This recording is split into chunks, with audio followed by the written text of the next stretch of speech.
সেইজনক ঈশ্বৰে পঠিয়ায় আৰু সেই ব্যক্তিজন ঈশ্বৰৰ ৰূপ হয়। যি বিপদৰ সময়ত আমাৰ জীৱনলৈ আহে সেই ব্যক্তি সদায় ঈশ্বৰৰ ৰূপ হয়।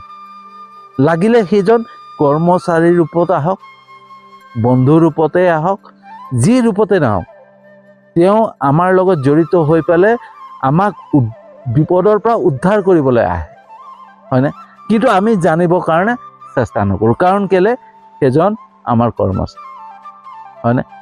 তো আমি সেই কৰ্মচাৰীজনে যেতিয়া আমাক নিজৰ কৰ্ম কৰাৰ পিছতো, হয়নে, যোনজন কৰ্মচাৰীক আমি ৰাখিছোঁ আমাৰ ঘৰৰ কাম কৰিবৰ কাৰণে বা আমাৰ প্ৰতিষ্ঠানত কাম কৰিবৰ কাৰণে বা যিকোনো কাম কৰিবৰ কাৰণে আমি সেই কৰ্মৰ মাধ্যমেৰে তেওঁক আমি কৰ্মৰ দ্বাৰা আমি ৰাখিছোঁ, তাৰ বিনিময়ত দৰমহা দিছোঁ, কিন্তু তেওঁৰতো টাইম টেবুল এটা আছে ন।